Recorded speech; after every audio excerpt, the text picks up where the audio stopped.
کسی نے پوچھا ہے، پہلے میں یہ سوال پڑھ لیتا ہوں۔ مفتی صاحب، عامر لیاقت صاحب کے انتقال پر کچھ لوگوں نے انہیں مرنے کے بعد فاسق، کافر، میراثی کے القابات سے نوازا۔ کچھ لوگوں نے ہر کام کو صحیح اور انتہائی قابل تقلید اور معصوم بنا کر پیش کر دیا۔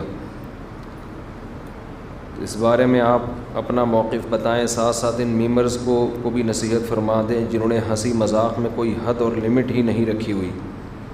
جس کے پیچھے پڑ جائیں اسے شدید ذہنی دباؤ اور ڈپریشن میں مبتلا کر دیتے ہیں۔ انسان سے غلطیاں ہوتی ہیں، عامر لیاقت صاحب سے بھی کچھ غلطیاں ہوئی ہیں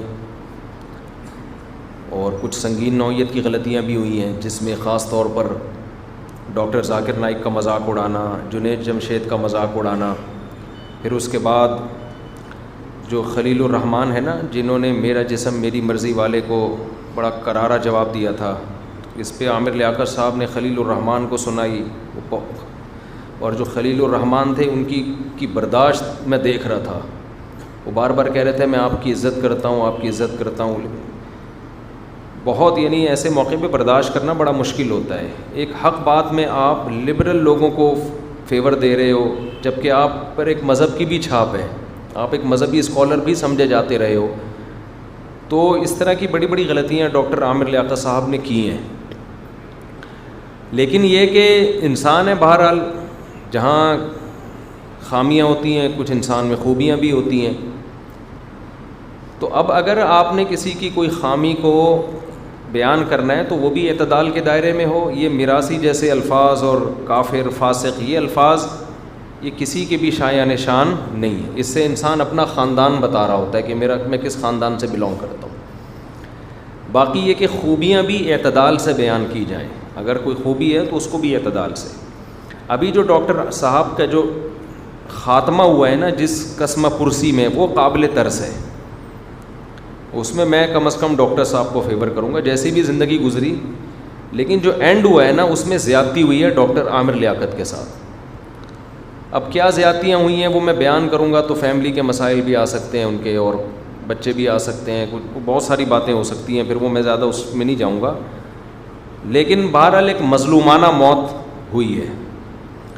اب آپ بتاؤ، ایک آدمی کی بیوی اس کے بغیر لباس کی ویڈیو وائرل کرتی ہے، اس عورت کو لوگ کچھ نہیں کہہ رہے، تو اتنا بڑا جرم ہے۔ میاں بیوی کا تو آپس میں کوئی پردہ نہیں ہوتا، تو کسی بھی حالت میں ہو سکتے ہیں، ایک دوسرے کا لباس ہے۔ ایک عورت اپنے شوہر کے طلاق کے بعد، اختلاف کے بعد اس کی برہنہ حالت میں ویڈیو وائرل کر دے، اور ایک مشہور سیلیبریٹی ہو، پھر اسی برہنہ ویڈیوز پہ میمرز میم بنانا شروع کر دیں، تو یہ تو خدا کے قہر کو دعوت دے رہے ہیں نا آپ۔ اس سے تو آدمی نے ڈپریشن میں ہی مر جانا ہے آدمی نے۔ وہ پتہ نہیں ہوا کیا، جنریٹر کا دھواں کی وجہ سے موت ہوئی کیا، وہ مجھے نہیں ڈیٹیل میں گیا، لیکن عامر لیاقت صاحب کے ساتھ اگر یہ واقعہ نہ بھی ہوتا جنریٹر کا یا کچھ بھی، یہ ویسے ہی اس نے مر جانا تھا۔ جو حالت تھی نا، چیخنا چلانا راتوں کو اٹھ کے، تو آپ خود سوچو، اپنے بارے میں سوچو آپ، کہ آپ کی کوئی ویڈیو بغیر لباس کے وائرل ہو جائے، جو غیر مشہور آدمی ہے وہ ٹینشن سے مر جائے گا، تو جو مشہور آدمی ہے اس کی کیا عزت۔ اور پھر اس میں میم بھی بنانا شروع کر دیں، میمرز کو بھی شرم نہیں آتی کہ تم کسی کو اس طرح سے کیوں ایکسپوز کر رہے ہو۔ تو یہ 100% اگر عامر لیاقت صاحب میں غلطی تھی تو یہ میمرز بھی غلط ہیں، اور ان کے ساتھ جو ان کی جو لاسٹ فیملی نے زیادتی کی ہے یہ بھی 100% غلط ہے۔ اس عمل پہ بھی لعنت بھیجنی چاہیے، اس کو بھی برا بھلا کہنا چاہیے۔ میرا تو خیال تھا اب اس پہ کیس ہوگا کہ کسی کی برہنہ حالت میں ویڈیو وائرل کرنا، یہ تو پاکستان کے جو لا ہے اس کے تحت بھی غیر قانونی حرکت ہے، لیکن میرا خیال ہے ڈاکٹر صاحب اتنی ڈپریشن میں تھے کہ وہ کیس بھی شاید نہیں کیا انہوں نے۔